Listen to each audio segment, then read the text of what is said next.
MP में Manawar MLA doctor Hira Lal अलावा ने एक जनहित याचिका के जरिए शिवराज सरकार को संविधान की 5वीं अनुसूची लागू करने के लिए अपने संवैधानिक कर्तव्य को निभाने की मांग की थी, जिस पर अब हाईकोर्ट ने सुनवाई करते हुए शिवराज सरकार को 2 हफ्तों में जवाब पेश करने को कहा है। देखिए एमपी न्यूज की एक खास रिपोर्ट। मनावर से कांग्रेस विधायक डॉक्टर हीरा लाल अलावा संविधान की 5वीं अनुसूची लागू करने को लेकर लगातार अपनी आवाज उठा रही हैं।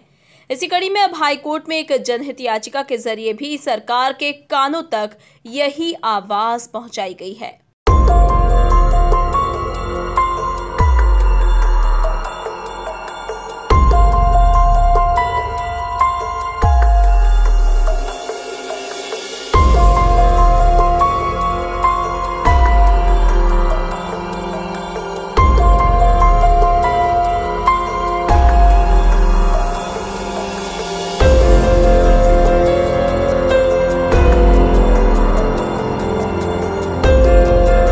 विधायक अलावा का कहना है कि ये दुर्भाग्यपूर्ण तथ्य है कि 70 साल की सरकार के बाद भी 5वीं अनुसूची को मध्य प्रदेश में लागू नहीं किया गया है।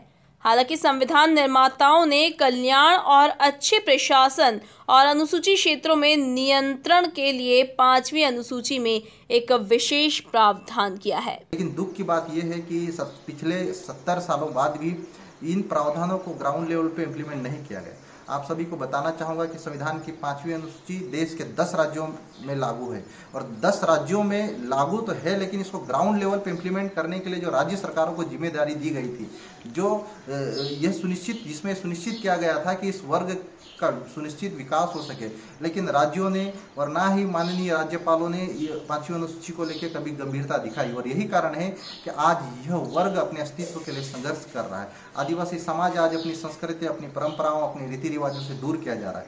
संविधान के 5वीं अनुसूची के अंतर्गत आर्टिकल 244(1) में प्रशासन एवं शासन के नियंत्रण की बात कही गई है, लेकिन आज भी प्रशासन एवं शासन के नियंत्रण में आदिवासी इलाकों में नहीं के बराबर देखने को मिलता है। आज भी आदिवासी इलाकों में आदिवासियों से जबरन जमीन छीनकर उनको बेदखल किया जा रहा है।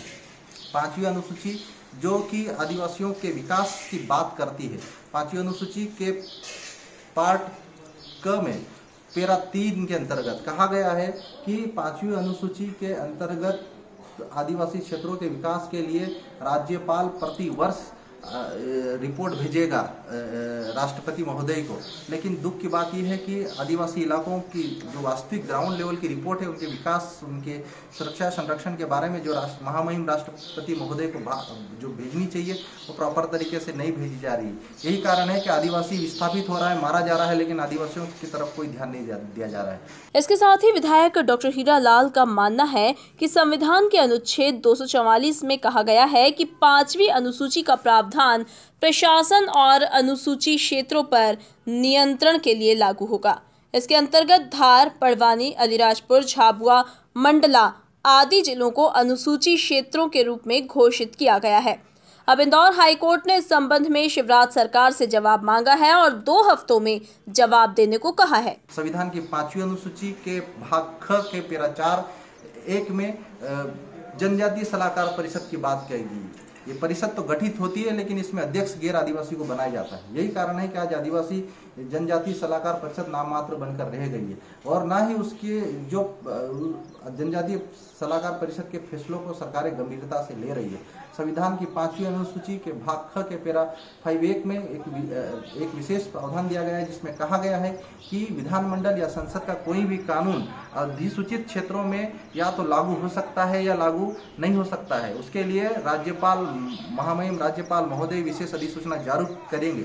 लेकिन दुख की बात है कि बिना अधिसूचनाओं के केंद्र सरकार द्वारा जो कानून बनाए जाते हैं वो अधिसूचित क्षेत्रों के ऊपर थोप दिए जाते हैं।